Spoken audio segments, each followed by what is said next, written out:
ముందుగా రాష్ట్రంలో జరుగుతున్న రాజకీయ పరిణామాలను కనుక పరిశీలించినట్లయితే నిన్నటి రోజున ముఖ్యమంత్రి రేవంత్ రెడ్డి సొంత జిల్లాలో ఇక్కడ రైతు పండుగను నిర్వహించిండు. మరి ఒకవైపు నిండా ముంచి రైతు పండుగలా అని చెప్పి ఇటు ప్రతిపక్షాలు విమర్శలు చేస్తూ ఉంటే రైతులకు మరి సుమారు 55,000 కోట్లు ఖర్చు చేసినామని చెప్పి మరి ఇక్కడ నిన్న ఏకరువు పెట్టడం జరిగింది. అందులో భాగంగా మరి ఇక్కడ ఏదైతే వాళ్ళ కొనుగోళ్ళు ఏదైతే చేపడతా ఉన్నారో కొనుగోళ్లకు సంబంధించి కూడా దాన్ని మరి ఇక్కడ రైతులకు చేసిన ఖర్చుగానే చూపిస్తున్న రేవంత్ రెడ్డి మరి అదేవిధంగా ఏదైతే మరి ఉచిత విద్యుత్తుకు సంబంధించి 10,000 కోట్లు ఇస్తున్నా అని చెప్పి అదేవిధంగా రుణమాఫీకి సంబంధించి మరి ఇక్కడ 21,000 కోట్లు ఏకకాలంలో చేసిన అని చెప్పి ఇప్పటికే రుణమాఫీ కోసం రైతులు చెప్పులరిగేలా తిరుగుతూ ఉంటే ఇక్కడ వ్యవసాయాన్ని పండుగ చేసిన వాడిని సంవత్సర కాలంలోనే రైతులకు మరి ఎనలేని సంక్షేమాన్ని అమలు చేసినామని చెప్పి ఇప్పటికే ఒకవైపు రైతు బంధును ఒక విడత ఎగ్గొట్టి మరోవైపు రైతు బంధును బోనస్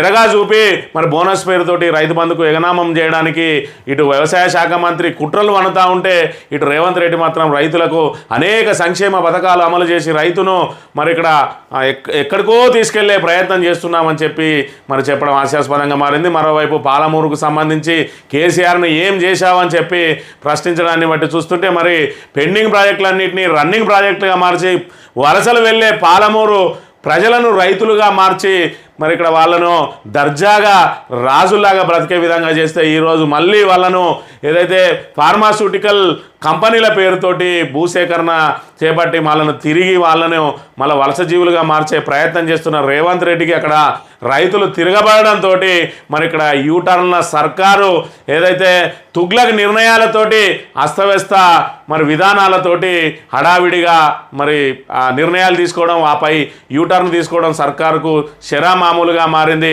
ఇప్పటికే లగచర్ల విషయంలో మరి ఇక్కడ ఏదైతే మేధావులతో కానీ దానికి సంబంధించిన కసరత్తు కానీ చేయకుండా లగచర్ల భూములను ఫార్మా విలేజ్లు ఏర్పాటు చేసి తీరుతామని చెప్పి ఇప్పుడు తీరా వాటిని మళ్ళీ భూసేకరణ నోటిఫికేషన్ని రద్దు చేసి కొత్త భూసేకరణ నోటిఫికేషన్ చేసి దాన్ని ఇండస్ట్రియల్ పార్క్గా మరి నామకరణం చేసి ఏది ఏమైనా రైతుల నుంచి భూములు గుంజుకోవడం మాత్రం ఖాయమని చెప్పి మరి ఇక్కడ మళ్ళీ కొత్త నోటిఫికేషన్ తీసుకురావడం జరుగుతూ ఉన్నది. అదేవిధంగా లగచర్ల విషయంలో ఇక్కడ యూటర్న్ తీసుకున్న సర్కార్ మరి ఆదానిని ఇక్కడ రెడ్ కార్పెట్ వరిచి ఆయన ఇచ్చిన 100 కోట్లను స్కిల్ యూనివర్సిటీకి తీసుకొని తిరిగి ఆదాని మీద విమర్శలు రావడంతో 100 కోట్ల నోటు ఇచ్చి అక్కడొక యూటర్న్ తీసుకున్నది.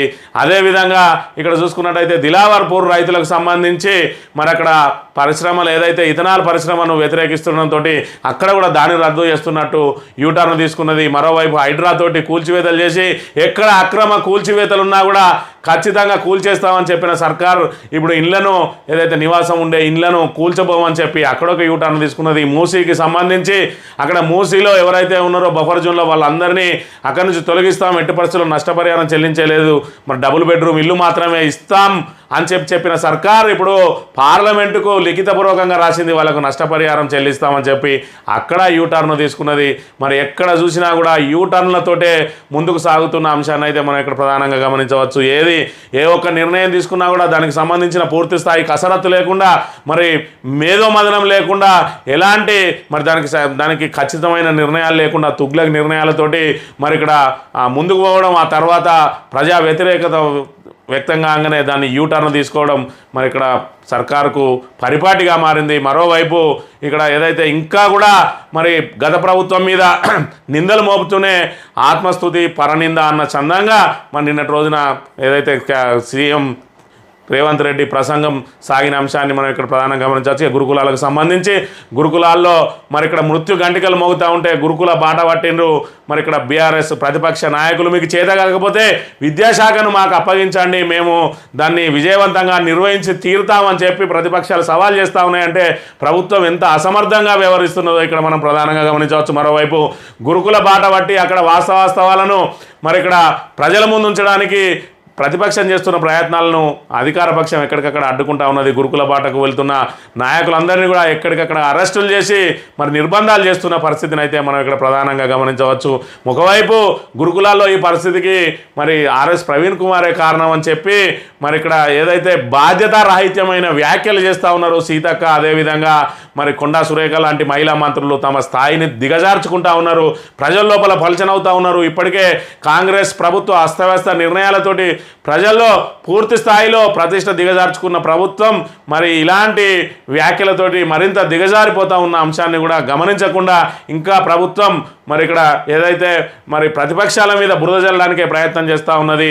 మరోవైపు మరి ఇక్కడ రేవంత్ రెడ్డి భాషను చూసుకున్నట్టయితే మరి సీఎంగా ఏదైతే ప్రమాణ స్వీకారం చేసింది మొదలు ఇప్పటి వరకు కూడా ఆయన భాష అదే రీతిలో కొనసాగుతున్నది. బీఆర్ఎస్ కొంతవరకు మరి ఇక్కడ వాటిని తిరస్కరించడానికి అలాంటి భాషనే ప్రయోగించకుండా కొంతవరకు వేచి చూసినప్పటికీ ఇంకా సహనం నశించింది.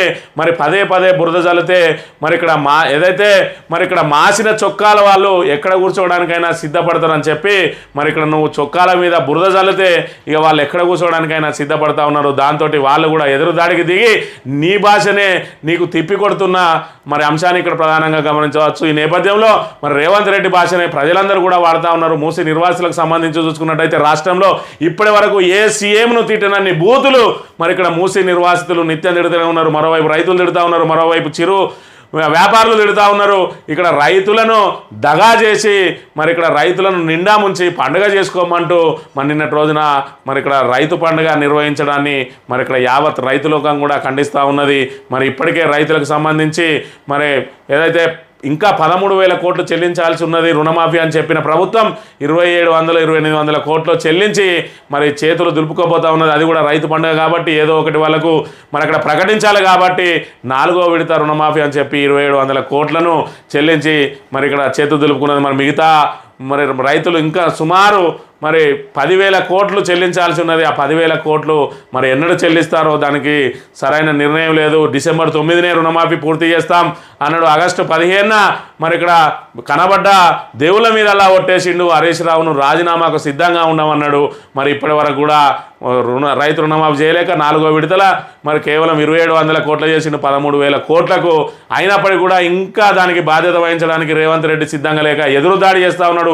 మేము 21,000 కోట్లు మరి ఇక్కడ రుణమాఫీ చేసినామంటాను. మరి చెయ్యని వాళ్ళ పరిస్థితి ఏంది? వాళ్ళేం పాపం చేసిండు, వాళ్ళకెందుకు రుణమాఫీ చేయవనే అంశాన్ని కూడా మనం ఇక్కడ ప్రధానంగా గమనించాలి.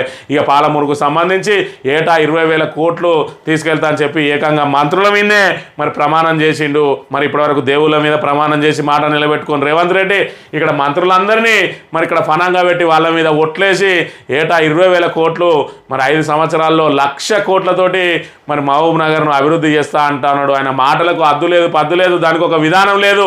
మరి ఏటా 20,000 కోట్లు ఒక మహబూబ్ నగర్కే తరలిస్తే అసలు నీకు వచ్చేదే మరి ఇక్కడ 26,000 కోట్ల ఆదాయమా? 26,000 కోట్ల ఆదాయంలో 13,000 కోట్లు జీతభత్యాలకే పోతానే అంటావు, 13,000 కోట్లు సంక్షేమ పథకాలకును వడ్డీలకే పోతానే అంటావు. మరి నీకు వచ్చేది ఆదాయం 13,000 కోట్లు అన్నావు. మరి ఇక్కడ దీనికి సంబంధించి ఇప్పటి వరకు ఏ విధంగా నువ్వు వాళ్ళకు చెల్లిస్తావు, ఏ విధంగా మరి 20,000 కోట్లతోటి అభివృద్ధి చేస్తావు, దానికి ప్రణాళికలు ఏంటి? మరొక మహబూబ్ నగర్ జిల్లాకే 20,000 కోట్లు ఏటా తీసుకపోతే మరి రాష్ట్రంలో ఉన్న మిగతా జిల్లాలన్నింటికీ మరి ఏ విధంగా అభివృద్ధి చేస్తావు? ఇంకా 32 జిల్లాలను ఏ విధంగా అభివృద్ధి చేస్తావు? దీనికి సంబంధించి మరి ఇక్కడ అక్కడ పక్కనున్న మంత్రులు మరి ఇక్కడ సమాధానం చెప్పాలి. మీ అందరి సాక్షిగా మేమిన్నే ఒట్లేసిండు 20,000 కోట్లు తీసుకుపోతా అని. ఆ 20,000 కోట్లు కనుక అక్కడ ప్రతి ఏటా తీసుకోకపోతే రేపు సచ్చేది మీరే అనే విషయాన్ని ఇక్కడ గుర్తుపెట్టుకోవాలి. మరి అదేవిధంగా మంత్రులు ఆయా నియోజకవర్గాలకు సంబంధించి మీ నియోజకవర్గాలకు ఎంతగా తీసుకుపోతారో చెప్పాలి. ముఖ్యంగా మంత్రి నియోజకవర్గం నేను నెంబర్ 2 అంటా ఉన్నాడు, కాబోయే సీఎంని అంటా ఉన్నాడు, మరి సీఎం తర్వాత సీఎంని అంటా ఉన్నాడు. మంత్రి నియోజకవర్గానికి మరి ఇక్కడ అమృత నిధులతోటి మంత్రిలో డెవలప్ చేస్తే 20 కోట్ల నిధులు అవి మాసారే తెచ్చిందని సంకలు గుద్దుకుంటా ఉన్నారు. 4 కోట్లు 5 కోట్ల రోడ్లు తెస్తే అవి మాసారే తెస్తానని చెప్తారు. ఎప్పుడో కాళేశ్వరం 2007లో చిన్న కాళేశ్వరం ప్రాజెక్టుకు 571 కోట్ల పరిపాలన అనుమతులు వస్తే మా సార్ ఇప్పుడే 571 కోట్లు తెచ్చిండని చెప్పి ఇటు మీరు ప్రజలను తప్పుదోవ పట్టే ప్రయత్నం చేస్తారు, మీ కింది నాయకులు తప్పుదోవ పట్టే ప్రయత్నం చేస్తారు. అక్కడ ప్రతిపక్ష నాయకుడు పుట్టా మధుకర్ మరి దాన్ని పూర్తి స్థాయిలో పత్రికా సమావేశం పెట్టి ఎండగడితే మరి దానికి అవసరమైన నిధులను మళ్ళీ విడుదల చేస్తాం, సత్వర పనులు పూర్తి చేయడానికి సమీక్ష చేసినామని చెప్పి దిద్దుబాటు చర్యలు చేపడతారు. అంటే ప్రజలను మభ్యపెట్టడానికి కాగితాల మీద మరి ఇక్కడ ఏదైతే సంఖ్యను చూపించి రుద్ది వాళ్ళను ప్రజలను ప్రలోభపెట్టి ప్రజలను ఏమార్చి ఇప్పటికే ఏదైతే 6 గ్యారంటీలు 420 హామీలతోటి ప్రజలను అరచేతిలో వైకుంఠం చూపించిండ్రో ఇప్పుడు మంత్రి నియోజకవర్గానికి కూడా 571 కోట్లు తెచ్చిందని చెప్పి సంఖ్యను అందులో యాడ్ చేసుకోవడం కోసం ఎన్నడో 2007లో పరిపాలన అనుమతులు వచ్చిన 571 కోట్లను ఈరోజు మరి శ్రీధర్ బాబే తెచ్చినట్టు పత్రికలకు మరి తప్పుడు సమాచారం ఇచ్చి ఇక్కడ ప్రజలను ఏమార్చే ప్రయత్నం చేస్తా ఉన్నాడు. ఇది శ్రీధర్ బాబు నైజం. ఇక్కడ ప్రజలందరూ గమనించాలి. శ్రీధర్ బాబు ఆయన 20,000 కోట్లు ప్రతి ఏటా తీసుకుపోతాడట. నువ్వు మంత్రికి ఎంత తీసుకొస్తావు? కనీసం ఆయన 20,000 కోట్లు తీసుకుపోతాడట. నువ్వు కనీసం ఒక 100 కోట్లన్నా తీసుకురాగలవా? నీ సత్తా ఏందో ఈరోజు మంత్రిని ప్రజలు చూస్తారు. నువ్వు ఇక్కడ సీఎం తర్వాత సీఎం అంటాను, ఐటీ మంత్రిని, పరిశ్రమల మంత్రిని, మొత్తం నీ చేతుల్నే తెలంగాణ నడుస్తుందని ఒక దిక్కు రేవంత్ రెడ్డి చెప్తాడు. మరి ఆయన 20,000 కోట్లు తీసుకపోతే నువ్వు 2,000 కోట్లు కూడా అవసరం లేదు, కనీసం 100 కోట్లు తీసుకొచ్చే సత్తా ఉన్నదా మంత్రిని ప్రజలకు చెప్పాలి అని చెప్పి మంత్రిని ప్రజలు, నీకు ఓట్లేసిన ప్రజలందరూ కూడా డిమాండ్ చేస్తున్న పరిస్థితిని అయితే మనం ఇక్కడ ప్రధానంగా గమనించవచ్చు. గురుకుల బాటకు మరి పడుతున్న వాళ్ళందరినీ ఎక్కడికక్కడ అడ్డుకోవడం మానుకొని ఇప్పటికైనా గురుకులాల్లో సౌకర్యాలు మెరుగు చేయాలని చెప్పి అదైతే మరి ఇక్కడ ఆహారం విషయంలో ఇప్పటికే బీఆర్ఎస్ నాయకులు ఏదైతే సందర్శనకు పోయినారో అక్కడ విస్తుగొలిపే విషయాలు కనబడతా ఉన్నాయి. అస్తవ్యస్తంగా ఉన్న కిచెన్లు, మరి అక్కడ శుభ్రం చేయకుండా ఉన్న పాత్రలు, అదేవిధంగా డైనింగ్ హాల్లోనే మరి ఇక్కడ ఏదైతే తిన్న మరి మిగులు ఏదైతే ఉంటుందో వేస్టేజ్ అంతా కూడా డైనింగ్ హాల్లోనే ఉండి 2-3 రోజులు అక్కడే ఉండి దుర్గంధం వ్యాపిస్తున్న పరిస్థితులను కూడా నిన్నటి రోజున బీఆర్ఎస్ మరి ఇక్కడ శ్రేణులు ఏదైతే బీఆర్ఎస్ నాయకులు గమనించిండ్రు. వాటిని అన్నింటినీ సరిదిద్దాల్సిన ప్రభుత్వం మరి ఇక్కడ అవి పాలన చేతగాక ఇక్కడ బీఆర్ఎస్ మీద నెపం నెట్టి మరి బీఆర్ఎస్ఏ కుట్రలు వండిందని చెప్పుకోవడానికి మరి నిస్సిగ్గుగా ఏమాత్రం మరి సిగ్గు లేకుండా మాట్లాడుతున్న ప్రభుత్వం ప్రకటనలు చేయిస్తున్నది. అది కూడా మహిళా మంత్రులతోటి ప్రకటనలు చేయిస్తున్న అంశాన్ని కూడా మనం ఇక్కడ పరిగణించాలి. ఇక్కడ